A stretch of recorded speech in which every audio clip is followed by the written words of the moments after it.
पहला, अगर आप सोए हो और आपके पितृ, आपके पूर्वज जो मर चुके हैं वो आपके सिर के पास खड़े हुए दिख रहे हैं तो डरना मत ही, बल्कि भगवान को धन्यवाद देना कि आज मेरे पितृ मेरे सिर के पास मेरे पूर्वज खड़े हुए हैं। कारण जब सिर के पास स्वप्न में मरा हुआ व्यक्ति नजर आता है, जो मर चुका है, जो पितरों में चला गया, जो बहुत साल हो गए हुए और वो हमारे सिर के पास खड़े हुए स्वप्न में दिख रहे हैं, तो समझ लेना कोई खुशखबरी घर में बहुत अच्छी आने वाली है। दूसरा, वही पितृ, वही पूर्वज जो मरे हुए हैं, जो चले गए हैं, वो हमारे पांव के पास अगर नजर आ रहे हैं तो समझो कि घर में कोई तकलीफ आने वाली, उसका स्मरण। तीसरा, यदि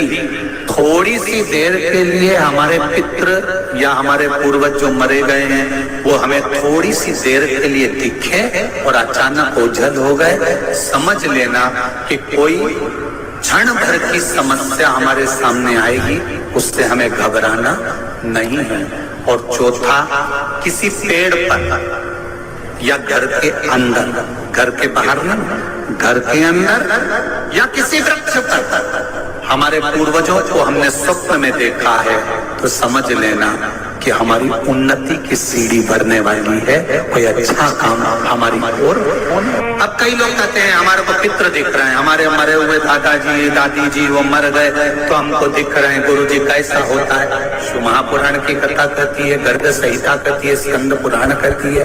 आप ध्यान तो दो कि पूर्वज पितृ कभी बुरे नहीं होते, कि यहाँ पर भी अगर थोड़ी सी भी परेशानी होती है, थोड़ा सा क्लेश होता है, अशांति होती है, लक्ष्मी नहीं दिख रही हो, काम नहीं बन रहे हो, बहुत प्रयास करा जा रहा हो और हमारा कार्य नहीं होता, तो क्या करते हैं? फिटकरी और नमक को पानी में डाल देते हैं और घर में पोछा लगा देते हैं। आप लोगों ने आजकल फेसबुक पे भी पढ़ा होगा, व्हाट्सएप पे भी पढ़ा होगा। तो क्यों लिखा उसमें? उसका कारण ही केवल इतना है कि दाता और विधाता की प्रियता। दाता और विधाता लक्ष्मी और दरिद्रता के सगे भाई है। दाता को फिटकरी प्रिय है, विधाता को नमक प्रिय। ये दोनों हमेशा लक्ष्मी को और दरिद्रता को दोनों को समझाते थे, दोनों में प्रेम बढ़ाते थे। आपको लगे कि आपके घर में शांति बिल्कुल नहीं है, क्लेश बहुत ज्यादा तकलीफ, हमारे घर में कुछ न कुछ जरा सी बात पर विवाद होता ही है, तो प्रयास करिएगा कि आप काली तिल थोड़ी सी, एक काली मिर्ची और 7 लौंग, क्या क्या तिल चीजें हैं? काली तिल, काली मिर्ची, 7 लौंग, केवल ये हथेली में रखकर अपना नाम और गोत्र बोलकर अपने दरवाजे से बाहर निकलकर किसी भी शंकर के मंदिर को समर्पित करिए। शिव पे नहीं चढ़ाने दें तो शंकर की चौखट पर रखिए। महाराज, घर में कभी क्लेश नहीं होगा, बिल्कुल शांति, सहजता, प्रेम आपस में बढ़ेगा। आज भी हिंदू धर्म की रीति है, वृक्ष में सरसों के तेल का दीप लगाता है, उसको शनि कभी परेशान नहीं करता। एक बात हमेशा ध्यान रखिएगा, मान लो अगर कोई भारी रोग ऐसा शनि महाराज के कारण हो गया हो, अच्छे काम करते करते उल्टे हो रहे हैं, होते हैं किसी किसी के साथ में, विपरीत परिस्थितियां आ जाती है, अच्छा करने जाओ बुरा हो जाता है, अच्छा कर्म करने जाओ बुरा हो जाता है।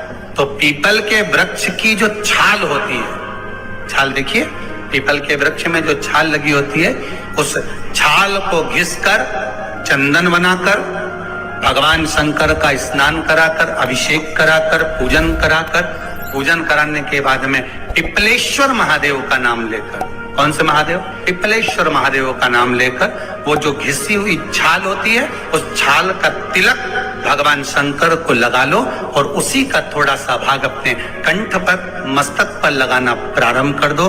धीरे धीरे जो विपरीत दशा है वो सुधरना प्रारंभ हो जाती है। पर नाम याद रखना, पिपलेश्वर महादेव।